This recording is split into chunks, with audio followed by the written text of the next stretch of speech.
നമസ്കാരം, എൻ്റെ പേര് Smitha Haridas. Higher secondary school അധ്യാപികയാണ്. +1, +2 ഫിസിക്സ് ക്ലാസ്സുകളാണ് ഈ ചാനലിൽ നൽകിക്കൊണ്ടിരിക്കുന്നത്.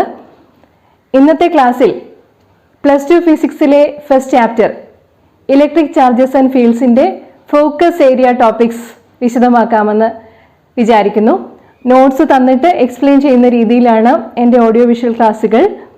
നോട്ട്സ് നന്നായി കാണുന്നതിന് വേണ്ടി വീഡിയോ ക്വാളിറ്റി 720 പിക്സൽ ആക്കിയിടണം.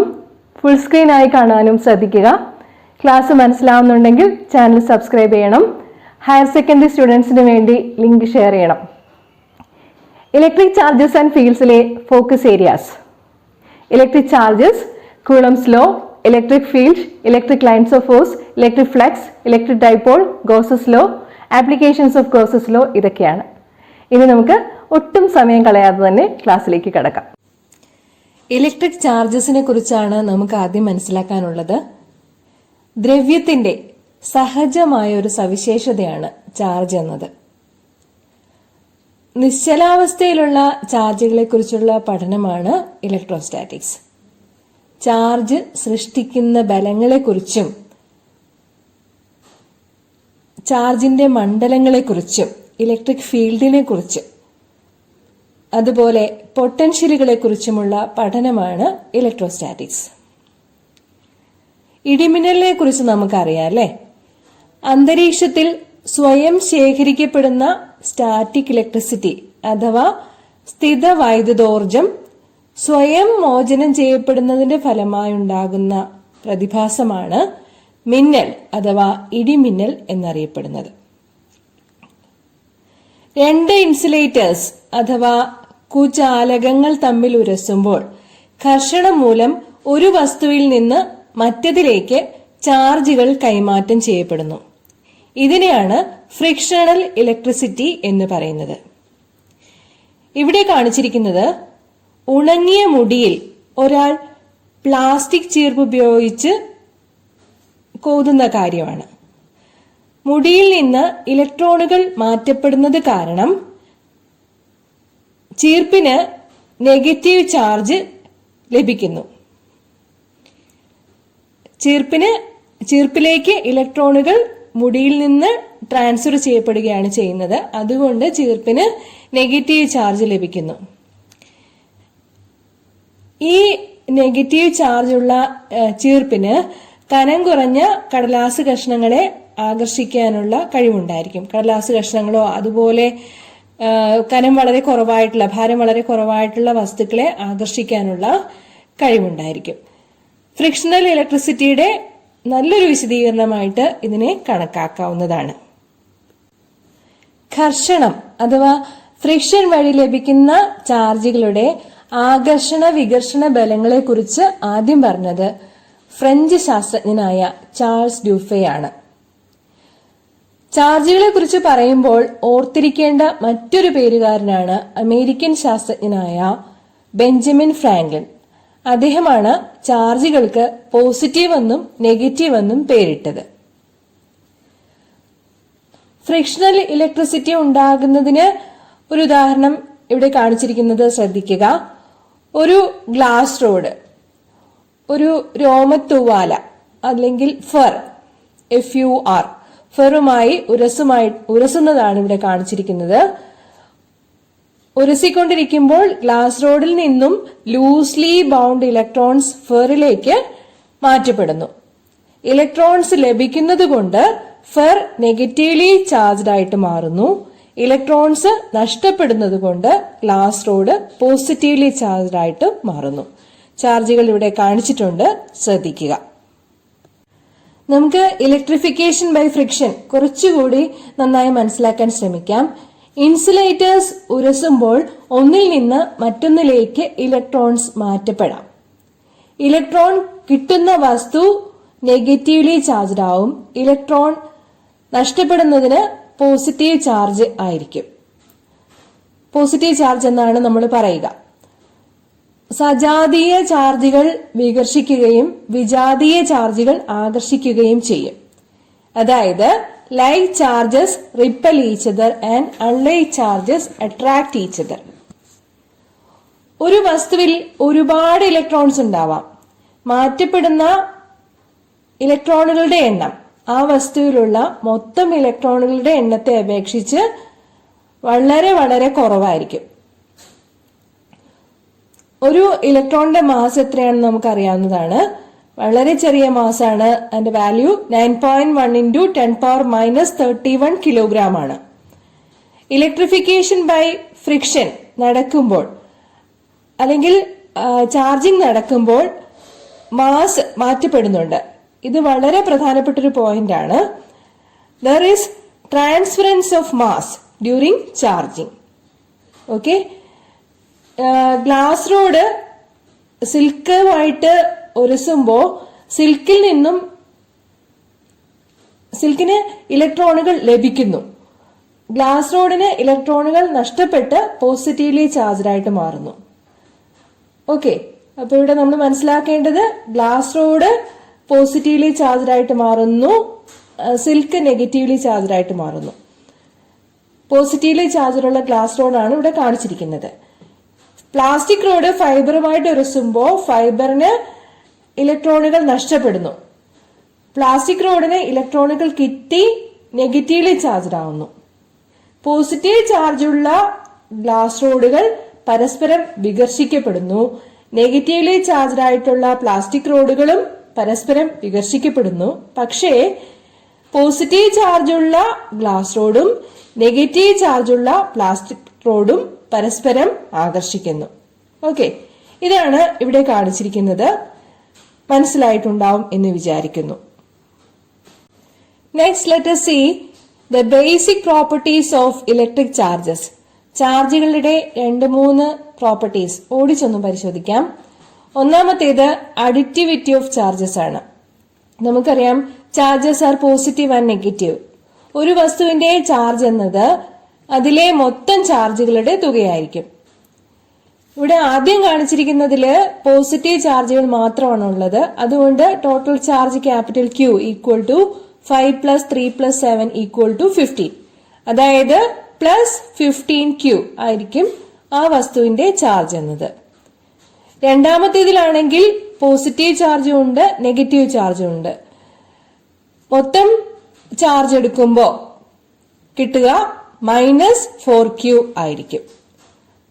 ക്ലിയർ ആണല്ലോ. ഇനി രണ്ടാമത്തെ പ്രോപ്പർട്ടി നോക്കാം. Law of conservation of charge ആണത്. ഒരു ഐസൊലേറ്റഡ് സിസ്റ്റത്തിന്റെ ചാർജിന് വ്യത്യാസമൊന്നും ഉണ്ടായിരിക്കില്ല. ചാർജിനെ നിർമ്മിക്കാനോ നശിപ്പിക്കാനോ സാധ്യമല്ല. ഒരു വസ്തുവിൽ നിന്ന് മറ്റൊരു വസ്തുവിലേക്ക് ചാർജിനെ കൈമാറ്റം ചെയ്യാൻ മാത്രമേ സാധിക്കുകയുള്ളൂ. ഉദാഹരണം ശ്രദ്ധിക്കാം. യുറേനിയം ന്യൂക്ലിയസിന്റെ ഫിഷൻ ആണ് ഇവിടെ കാണിച്ചിരിക്കുന്നത്. അറ്റോമിക് നമ്പർ തന്നെയാണ് total number of electrons or protons എന്ന് നമുക്കറിയാവുന്നതാണ്.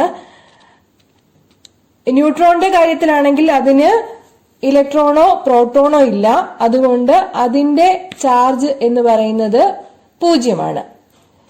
92 യുറേനിയം 235 യുറേനിയം 235 ന്യൂക്ലിയസിനെ ഒരു ന്യൂട്രോൺ കൊണ്ട് ബോംബാർഡ് ചെയ്യുമ്പോൾ ഒരു ബേരിയവും ഒരു ക്രിപ്റ്റോണും 3 ന്യൂട്രോണുകളും ഉണ്ടാവുന്നു.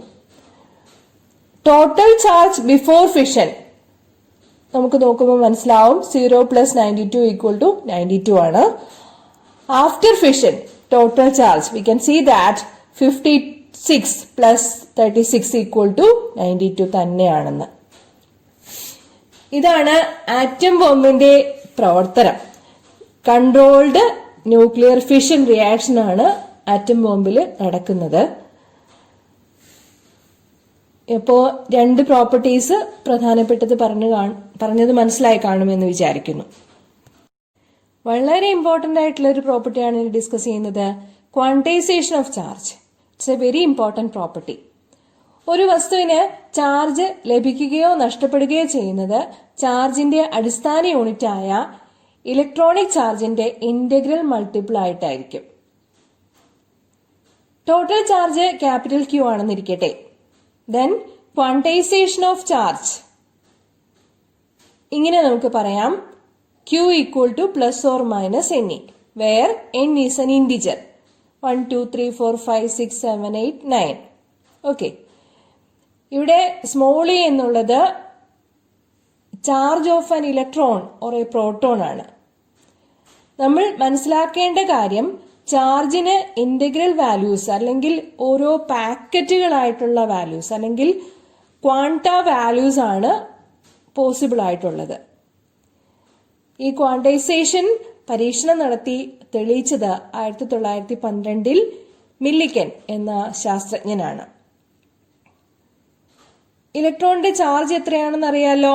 ഇലക്ട്രോണിന്റെ ചാർജ് എന്നത് 1.6 × 10⁻⁻19 കൂളമാണ്. അതുകൊണ്ട് ഒരു കൂളം ചാർജ് നോക്കിയാൽ അതിൽ എത്ര ഇലക്ട്രോൺസ് ഉണ്ടായിരിക്കും? 1/1.6 × 10⁻⁻19 ഈക്വൽ ടു 6.25 × 10⁻18 ഇലക്ട്രോൺസ് ഉണ്ടായിരിക്കും.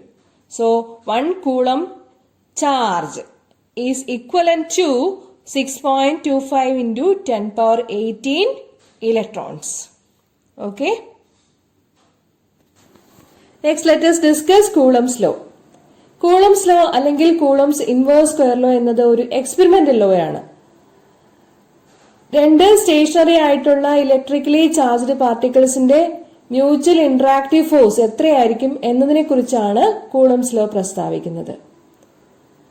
നിശ്ചലാവസ്ഥയിലുള്ള charged bodies, charges at rest, അവയില് അനുഭവപ്പെടുന്ന ഇലക്ട്രിക് ഫോഴ്സിനെ ഇലക്ട്രോസ്റ്റാറ്റിക് ഫോഴ്സ് എന്നാണ് പറയുന്നത്.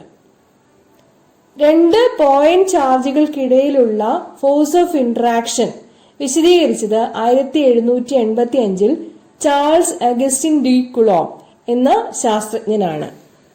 പോയിന്റ് ചാർജസ് എന്ന് പറഞ്ഞാൽ ആ പോയിന്റിൽ മാത്രം അനുഭവപ്പെടുന്ന ചാർജസ് എന്നുള്ള രീതിയിലാണ്. ചാർജിന്റെ മാഗ്നിറ്റ്യൂഡ് വലുതാവാൻ പാടില്ല എന്നുള്ള അർത്ഥത്തിലാണ് പോയിന്റ് ചാർജസ് എന്ന് ഉദ്ദേശിക്കുന്നത്. ഇന്ററാക്ടിംഗ് പാർട്ടിക്കിളുകൾ തമ്മിലുള്ള അകലത്തിന്റെ വർഗത്തിന് വിപരീത അനുപാതത്തിൽ ഫോഴ്സ് അനുഭവപ്പെടുകയാണെങ്കിൽ അത്തരം ഫോഴ്സിനെ പറയുന്ന പേരാണ് inverse square law force.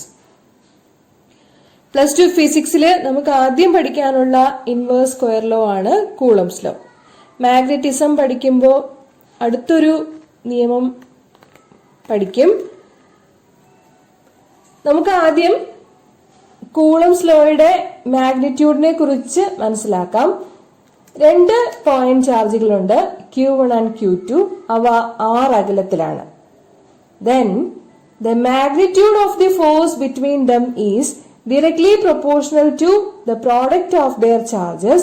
Also, the force of interaction is inversely proportional to the square of the distance between them.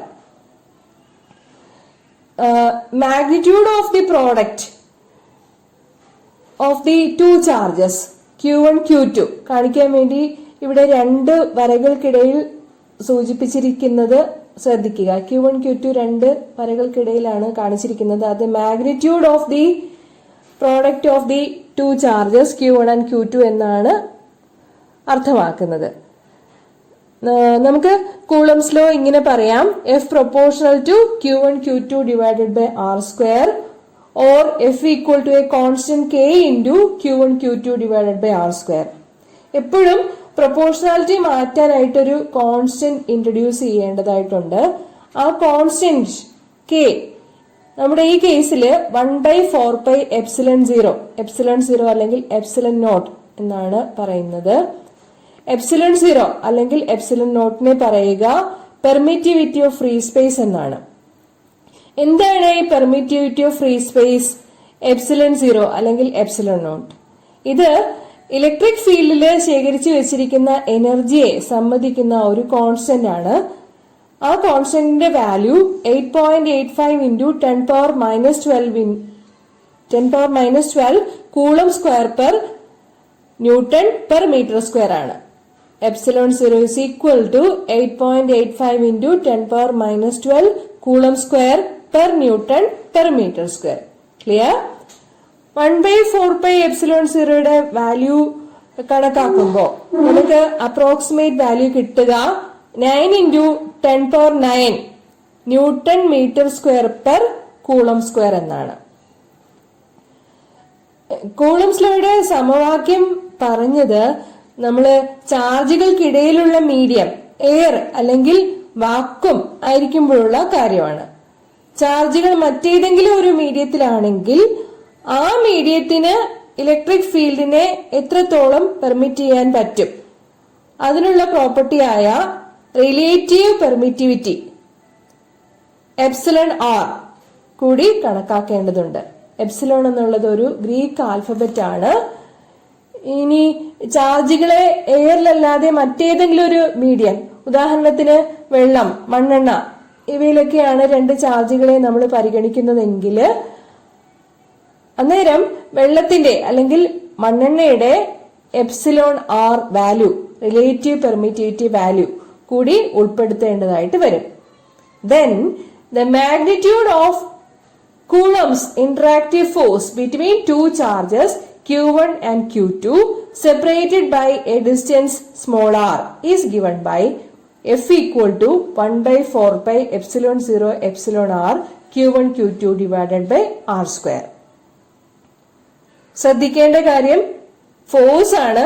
Force എന്നുള്ളത് ഒരു വെക്റ്റർ ക്വാണ്ടിറ്റി ആണ്. ലൈക്ക് ചാർജസ് ആണെങ്കിൽ റിപ്പൽ ചെയ്യും, അപ്പോ ഫോഴ്സ് പോസിറ്റീവ് ആയിരിക്കും. അൺലൈക്ക് ചാർജസ് ആണെങ്കിൽ അട്രാക്റ്റീവ് ഫോഴ്സ് ആയിരിക്കും ഉണ്ടാവുക. ചാർജുകളുടെ പ്രോഡക്റ്റ് അല്ലേ Q1 Q2, അതുകൊണ്ട് അൺലൈക്ക് ചാർജസ് ആണെങ്കിൽ ഇന്ററാക്റ്റീവ് ഫോഴ്സ് എന്നുള്ളത് നെഗറ്റീവ് ആയിരിക്കും. നമ്മൾ ഇതുവരെ പറഞ്ഞത് കൂളംസ് ലോ സ്കെയിലർ ഫോമിലുള്ളതാണ്. വെക്റ്റർ ഫോമിലും കൂളംസ് ലോ ഡിസ്കസ് ചെയ്യാനുണ്ട്, അത് നോക്കുക. ഇവിടെ F12 എന്നത് force on Q1 due to Q2 ആണ്. F21 എന്നത് force on Q2 due to Q1 ആണ്. നമുക്ക് മനസ്സിലാക്കാവുന്ന കാര്യം F12 is equal and opposite to F21 അല്ലെങ്കിൽ F12 equal to minus F21 എന്നതാണ്. ക്ലിയർ?